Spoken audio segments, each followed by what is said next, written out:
Welcome to another beautiful, if very hot day here in Malaysia. We are in Taiping today, and Taiping is one of the most historically significant cities in all of Malaysia, and it was once the capital. Taiping is so historically significant that many of Malaysia's firsts took place right here in Taiping. So we are setting out today to experience as many of those as we can to answer why is this not on tourist itineraries. When you look at itineraries online, this is not one of the cities that floats to the top of recommendations for where to visit. We want to know why. Let's start exploring. Our first stop today is Antong.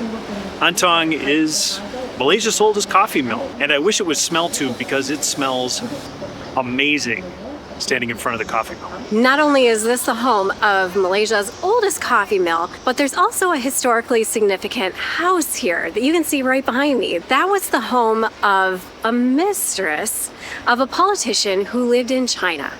I don't know a ton about Chinese history, but I've read that he ushered in a brief period of democracy in the early 1900s, and this is where he kept his mistress.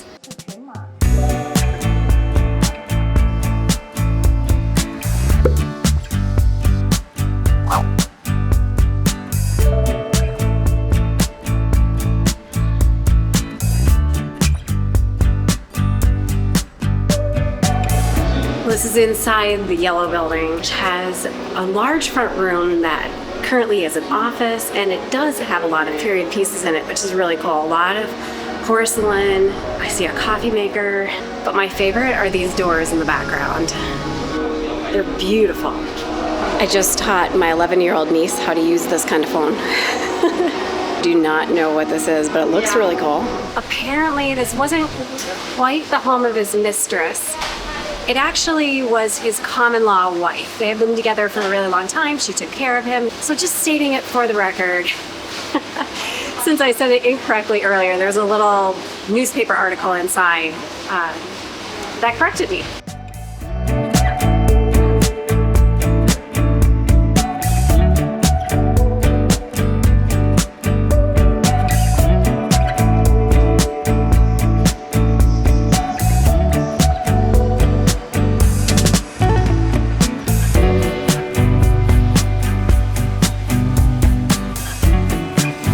They have cups of coffee you can buy if you want to try it, and I am a coffee drinker. So this is a cup of black Robusta. Oh, that smells very strongly of the wood fire which it's used to roast on. They roast their coffee beans here with butter and sugar, so you get just a little hint of caramel notes, which I can detect, but by far the strongest flavor is the smokiness of this coffee. I'm not sure I've had coffee that's ever tasted this smoky before. I really like it. It's quite nice. There's a bag in it. That's unexpected. It's coffee made like tea? Am I supposed to remove the bag? I've never made coffee like tea before. Is this a thing? Is this how I should be traveling with coffee? This would be better than instant, that's for sure. I'm just so confused.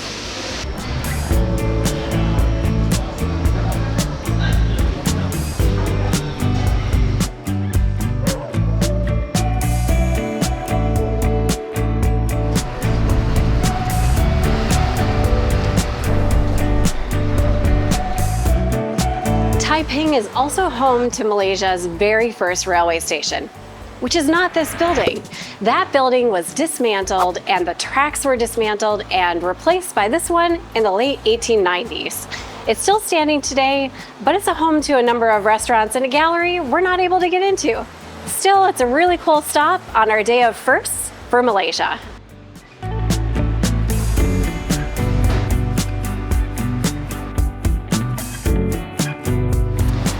Never have I ever seen sewing machines repurposed as lights before.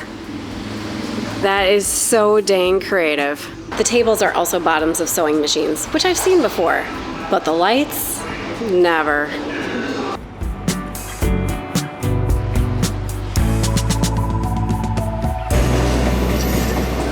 After seeing all of those food stalls at the train station, we realized it is time for lunch. So we have come to a nearby food center that actually is described on Google Maps as a hawker center. And if the number of bikes behind me are of any indication, this could be amazing.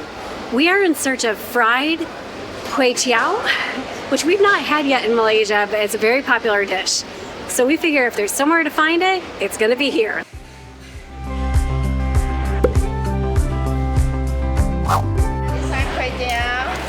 Okay.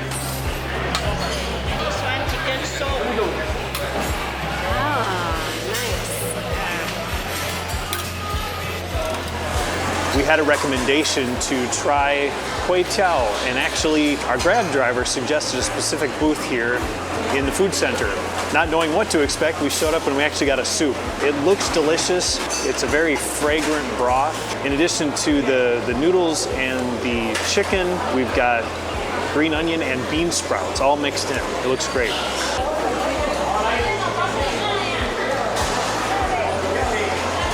That's really delicious. The noodles are nice and soft. In fact, she made them right in front of us. It only took a few moments in the boiling water, but it was just enough. The chicken's very nice and tender and flavorful. The broth has a lot of ginger and I think either black or white pepper in it.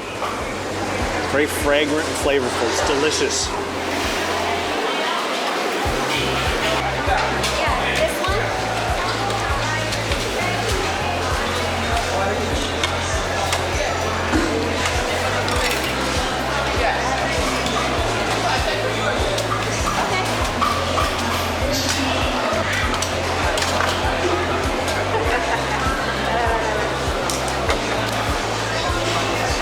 Alright, this is more what we were looking for, which is the dry noodle. This one has pork and chicken on it, and there's some dumplings and some greens, and I won't be needing any of these, so I'll set those aside. We may or may not have chosen the place that we were going to eat at based on the fact that they have purple chopsticks, my favorite color. Alright, I'm really excited to try these. They look so good. First I gotta dig some out though.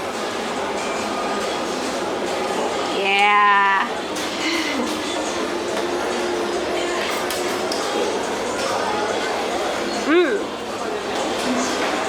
Of course, that tastes completely different than the soup dish. We're kind of confused about the booths because they look like they have the same name, but we don't read the Mandarin or Malay. Maybe those say more about it. The noodles themselves are delicious. These are pan-fried noodles, so the consistency of them is completely different than the flat rice noodles that we had at the first place. They taste similar to ramen noodles at home, except like deep fried ones and a little bit of soy sauce. It's really good. What actually really surprised me about this dish is the pork, which is sweet. I don't know why or how the pork is sweet, but it's sweet. And the sweetness of the pork is like the perfect contrast against the saltiness of the noodles. It's delicious. This was worth it. While we were eating, a guy came up to us with mini moon cakes that he had for sale. We insisted that we only buy 1 for 2 ringgit, which is how we ended up with 2 for 4 ringgit. Whatever. We don't know what moon cakes are, and when we asked what they were, he just said, moon cakes, they're moon cakes. This one's shaped like a crab, which is kind of fun. Does that mean there's crab in it? Probably not.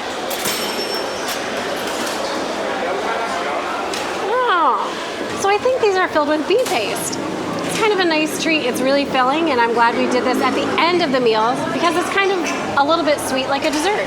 I tried a bite of the moon cake and I really liked it, and actually it's got a little bit more of a gingerbread flavor, I think, to the outside of the cookie part. Also, I couldn't help getting a coconut shake because I liked it so much in Malacca. It's delicious.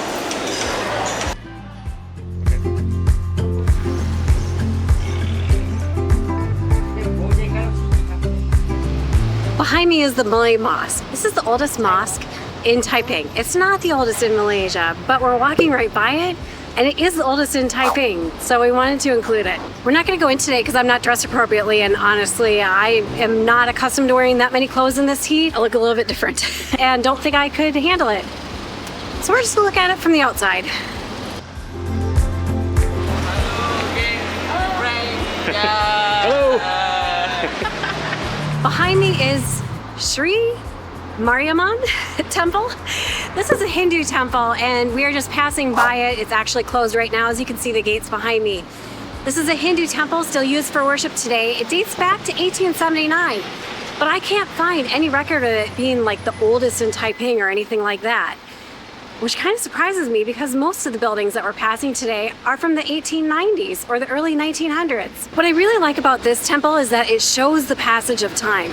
The colors are a bit faded and cracked, and many of the other Hindu temples that we visited are extremely vibrant, fresh paint. And I think that this one, it's kind of nice that they're letting it age gracefully. I kind of hope they don't paint it. As we continue walking along the same street, we come across another temple. This one again is not necessarily the oldest in Taiping, but it's one of the oldest, and it has a really cool story. This is Hushin Temple. As the story goes, there was a young woman who wanted to become a nun so badly, but nobody would let her in. Thankfully, her father was a very, very rich businessman, and so he donated a significant sum of money for this temple to be built, and she became the temple's first nun. I kind of love that story. The love of a father and a daughter and a young woman who wanted to do something so badly that she didn't let societal norms stand in her way.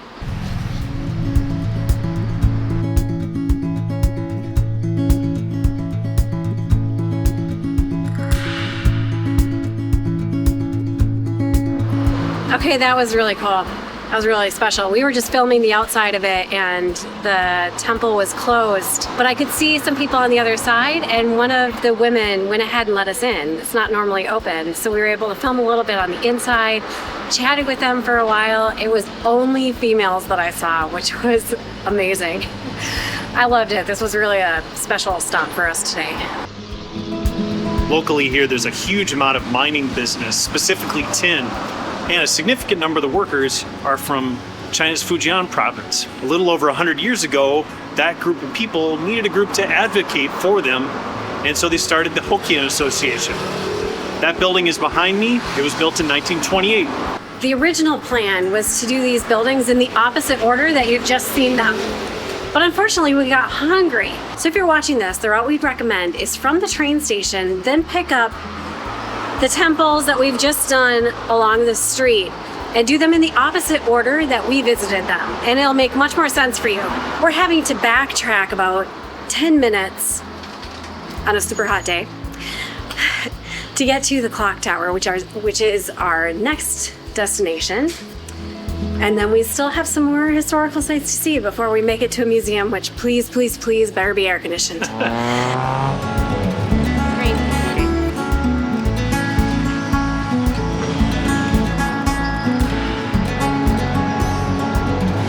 Lazy day. The clock tower that you can see behind me here on the corner is from the late 1800s. It originally was a timber building, but they replaced it with this stone and brick one, probably so that the wooden one would not burn down, as wood has a habit of doing. And then this served as the first police station in Taiping. Not the first in Malaysia, but definitely the first in Taiping. Also, there's a cool red phone booth on the outside of it, but there are no handles and no phone. It's just sort of a outside of a phone booth. I just got pooped on. Narrowly missing my face. By a bird. The locals are very nice. As soon as it hit me, I knew that it was bird poop. I've been hit. Oh, this is in my hair. This is not good. Yeah. I got it mostly. All right, you guys make sure that he gets it all. I think I got it all, by the way. If you appreciate the risks that we take in order to bring you YouTube travel videos, hit the thumbs up button below and subscribe to be notified of more videos where hopefully I am not getting pooped on by birds. Don't stand so close over there. You're at the scene of the crime. Come on.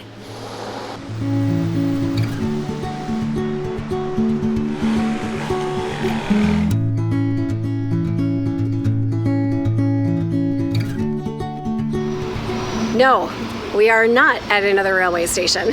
We are in fact at our next stop, which is the Telegraph Office and Museum. And they have, just outside that museum, they have relocated some original pieces that were at the first railway station here in Taiping. Now we've already visited the site of the second railway station. The first one actually terminated not far from the Telegraph Office. So they have this engine behind me to commemorate it, along with this amazing footbridge that used to go over the original tracks that ran from Taiping to Port Weld. I did not know these were here, and I'm delighted. This is the coolest footbridge, and to know that it's well over 130 years old is incredible.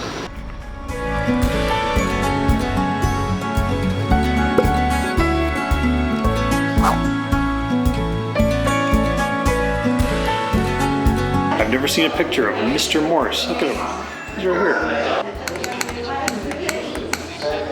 If we have any millennials watching, I just want to give you this little history lesson here. Before the internet, there was a time before the internet. There was the fax machine, before that, the telephone, and before that, the telegraph. And this museum pretty much covers it all. It was a fun museum, and it was completely free. It's also air conditioned, which, in case you can't tell, we really needed that break today. In fact, we are trying to hit one more museum, but they close in 45 minutes.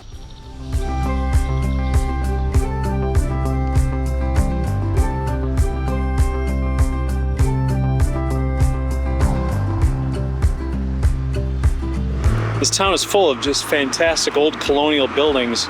Here's one, we don't even know what it is. We are heading to our next stop, which is actually a church. But across the road is another first for Malaysia, and that is the first British colonial officers' mess hall. It's a beautiful building. They knew how to do architecture in a very unique way. But we are at the site of what is reportedly the oldest Anglican church in all of Malaysia, except that it appears to be closed. Those gates are locked. It's kind of a bummer that we can't go in because we thought we had visited the oldest Anglican church in all of Malaysia in Kuala Lumpur. But maybe that was just the oldest Anglican church in KL. I'm still glad that we made the walk out here because the rooftop and this outer structure of this church is beautiful. I love it. It's a little bit of a touch of home. Well, as you may be able to tell from more closed gates behind me, our next stop is also closed. I'm genuinely disappointed about this one. This is the first museum in Malaysia, and we missed its air conditioning. And we missed the museum. Perak Museum is supposed to be a wonderful museum, so be better than us if you come to Taiping and make sure that you're here before they close. It is just after 5 p.m., so we missed it by like an hour, hour and a half. On second thought, Bill has just waved me in and he's just walked in. Maybe the grounds are still open after they close? Which would be cool. Here I go. Yep, he just walked in the exit. That works for me. These were fire extinguishers. Wow. I didn't even know that this was a thing, but this is the longest joint bicycle.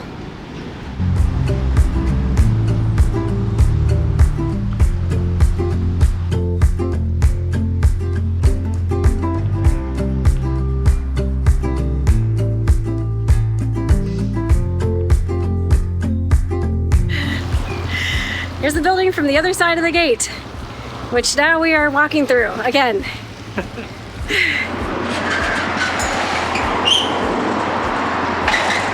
Well, that was unexpected.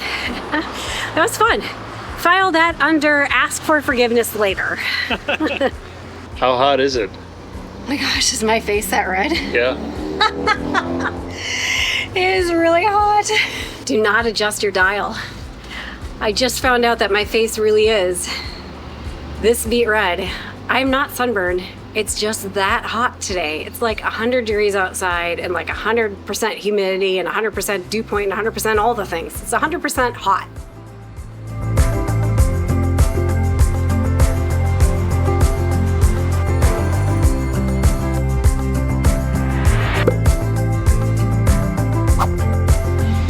This tree right behind me is raining or snowing purple blossoms on flowers. The ground is sort of covered in this light purple carpet. I've never seen something like this. It's really cool. I'm just standing among all the purple flowers. Look at all the purple. It goes really well with my red face. Seriously, it's beautiful. For another in our tour of Taiping's and Malaysia's first, we are at Malaysia's very first public park.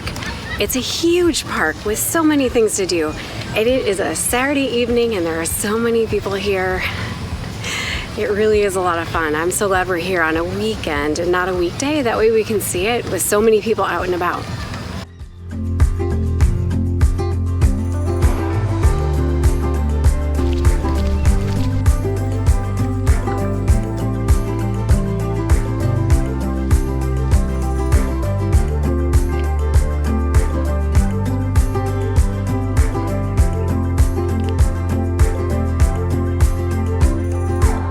This is probably super hard to see, but there's a wall right back there, and that is the backside of Taiping Zoo, which is the first zoo in Malaysia. I think it's also the first night safari in Malaysia, but it might also be the only night safari, so I'm not sure whether that counts. First, only, last. We are not going there because we are absolutely beat from the day, but while Bill was flying the drone, I was also listening to elephants, tigers, lions, oh my, something was making a lot of noise back there.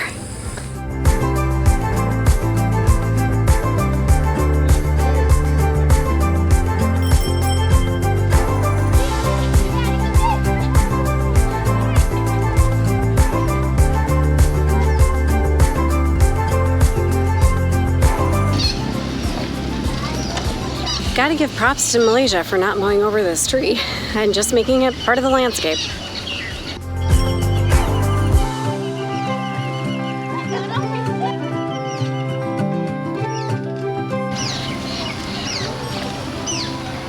Oh, he ducked.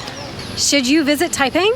Our humble opinion is yes, you should. Come to Taiping to experience where many of Malaysia's firsts began. It's an easy day trip on the way between Ipoh and Penang. Or, like we did, you can stay a couple days. Thanks so much for watching. See you next time. Bye! Bye!